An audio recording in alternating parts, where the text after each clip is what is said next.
And as you all know, my name is Lady Jasmine C. And today I want to say thank you to everybody, most of all those who had faith in me, who believed in me, who patiently waited till this day for me to come and speak on behalf of myself. To all the good Nigerians out there who during this trying period showed their immense support by checking up on me, calling to know how I'm doing. I want to say thank you to everybody. So today I'm going to be talking about what has transpired this entire time. The past 3 months has been, I can't say it has been hell, but in every situation I want to say I want to give thanks to God. I said I was not going to talk about this issue until Daddy gets back to his feet. And glory be to God, he's been discharged and recuperating. A lot has happened, not just the event of the past few months. A lot has happened, and I'd like to share more light on how I got involved, how things got to this point. And I'm not talking because I need people to sympathize with me. No, that's not the essence of this. I'm talking because I feel like I have been abused, I have been used, and I hope you guys are patient enough to at least listen to the entire story, because it means a lot to me for people to know what really transpired, what really happened. Then if after listening to me you feel like, oh, I'm wrong, fine. I'll leave the judgment to you people. So how did I get involved in all this in the first place? Firstly, how did I get involved with this family? The John Okafo family, Mr. Ibu family. The first and most important question I get all the time from people, mostly on my comment section, is, oh, don't she have a family? Don't she have parents?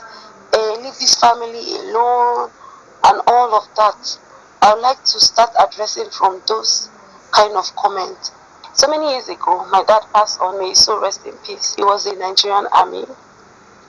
He was a very good friend to Mr. Ibu, who is now a father figure in my life. When my dad passed on, Mr. Ibu himself was at the burial.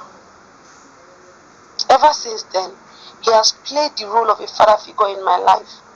Not for once have I ever needed somebody as a father that he was not there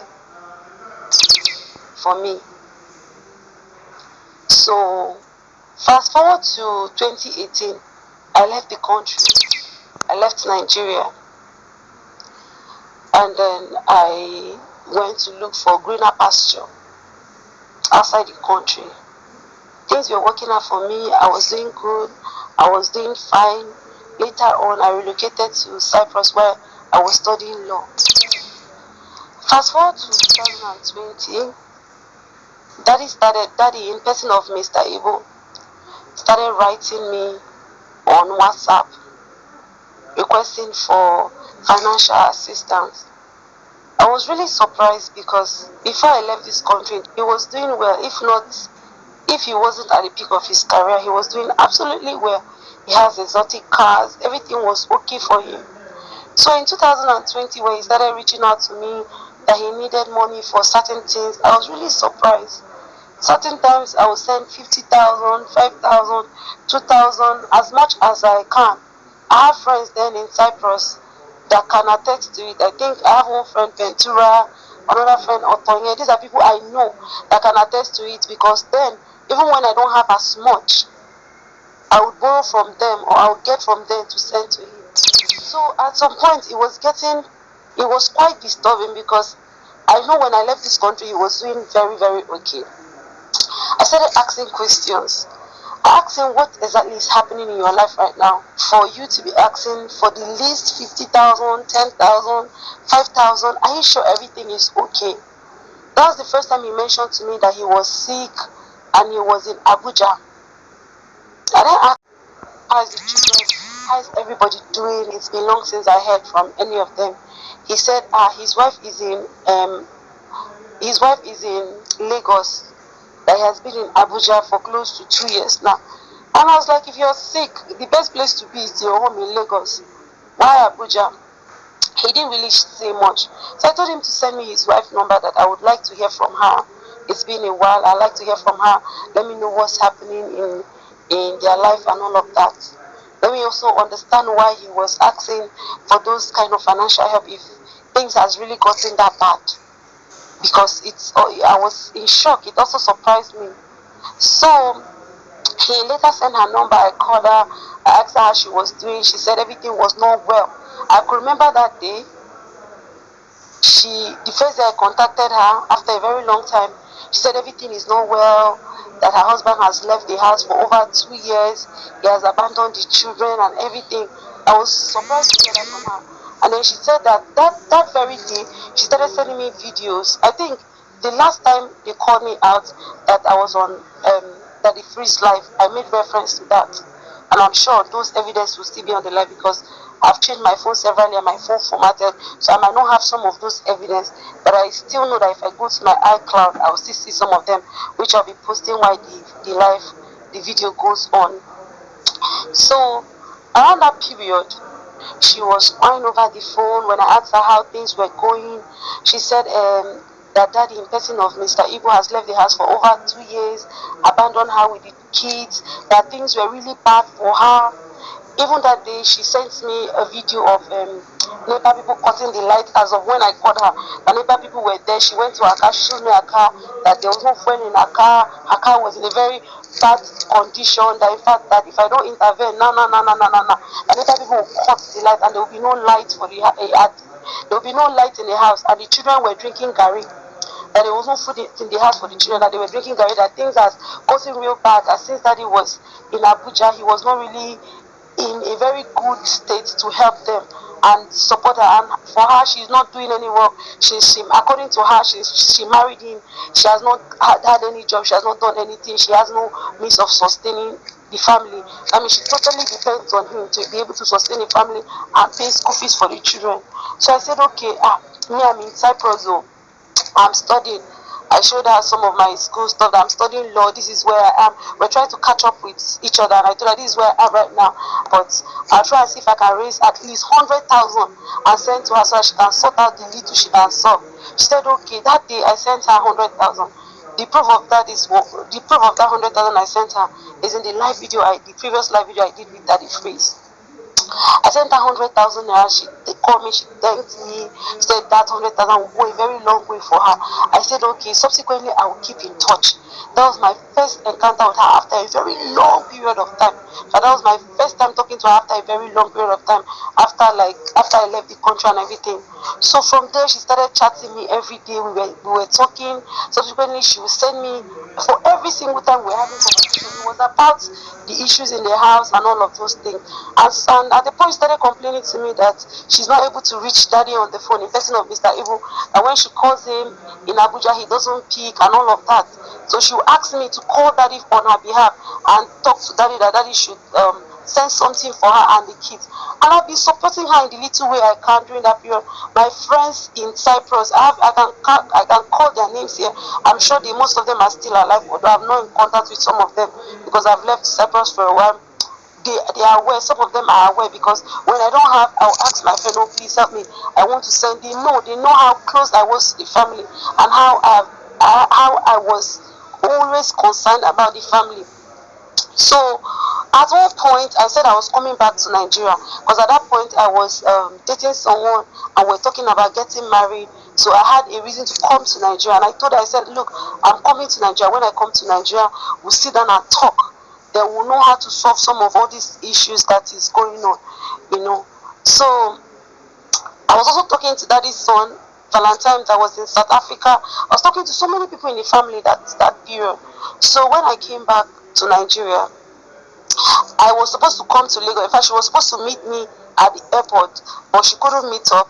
And then I told her I was going straight to Abuja. I traveled with one other lady, one of their family friend. So we went to Abuja. On getting to Abuja, daddy was really sick. go and find out how long that he stayed in Nana's suits. I heard when I came, I heard he lived in so many hotels in Abuja before finally living in Nana's suit. I'm sure people that are watching this video, some people will be able to go there and make inquiries. It was in Nana's suit hotel that I went and found that in. So in that Nana's suit hotel, there are some other people that were there, some other actors. During the course of this video, I'll be mentioning some names. So if there's anything I'm saying that is lie, people can go and make inquiries. I didn't want to come and say anything, but things have gotten to the part where I have to speak up, and I have to speak up my truths. I have to say my truth the way it is. That is the essence of telling this story. The way it is. If after knowing my truths, you people still deem it fit to condemn me, it's fine. But at least let it be that I speak. Let it be that I said something. Let it be that I stood up for myself. So when I arrived at that Nana hotel with the lady that is a family friend to them, Daddy was really sick. Then I did a video of him being sick and I put it on social media. That video caught the attentions of so many good Nigerians. And then people started reaching out. What's happening to Mr. Ibu? It's been so long we heard about Mr. Ibu. What's happening to all our old Nollywood actors? We haven't been seeing Mr. Ibu. Nobody has been hearing about him for a while now. And there were some good people that were around him around that period. They knew he was sick, but they did not know he was that bad. Benedict Johnson, a Nollywood actor, was there. Labista was there. There's one other man. I don't really know him mutually, but I met him there. He was one of the people that was helping him then, Mr. Bala. They had a program running, one political party program that was running on that period. I can't really say much about it because I came and met them in the middle of it. In fact, I later found out that they were the one even sustaining his hotel bill, his food and everything. So when they saw that video, they rushed, they came, Benedict Johnson came over, Labista came over, and some people in Nollywood, they came over, and immediately, it wasn't up to an hour, let me say an hour 30 minutes, they rushed him to the hospital. Zenith Kidney and Medical Center. When they took him to the hospital, I believe Benedict Johnson, by the grace of God, he's alive and healthy. He knows most of. He should be able to relate to most of the things I'm going to say during this period in Abuja. They took him to the hospital. The doctors saw that they saw his former medical reports from the previous hospital he was, and what the doctor said that day, I won't forget. He said, if this medical report that they came with is the state of him, of Daddy right now, that means things are really bad. And then I can remember then, if the people that were there can attest to the fact that Daddy was saying, death is near, death is near, death is near. I was rebuking him. I said, death is not near, you're not dying anytime soon. So the hospital, they said they had to make a deposit of a particular amount of money. Benedict Johnson and Labista were running around with some other people. The Bala man, they were running around. They were able to raise a certain amount of money, and then they made deposit at that hospital, Zenith Hospital. So they started checking that. I cannot actually give details of his medical condition because I feel like that those are things that are actually personal to him. But I can actually say to some extent the medical condition was really bad. It wasn't a very good report. So they started checking him all over. They had to admit him. They admitted him in the hospital for at least 3 months. And the people that took care of the bill that time, as far as I know, was that group of people that were sustaining him at that hotel. So when I came, the first thing I asked, I called the wife. I said, look, I'm here at the hospital in Abuja. The condition is really bad. If it's possible for you to come. She now said that she doesn't have transport, or that she doesn't have money for flight, she can't come, that they said we're going to arrange money for her to come and all of that. I said, okay. So I spoke to Daddy. I said, we need to find a way for your wife to come so that she can actually take care of you.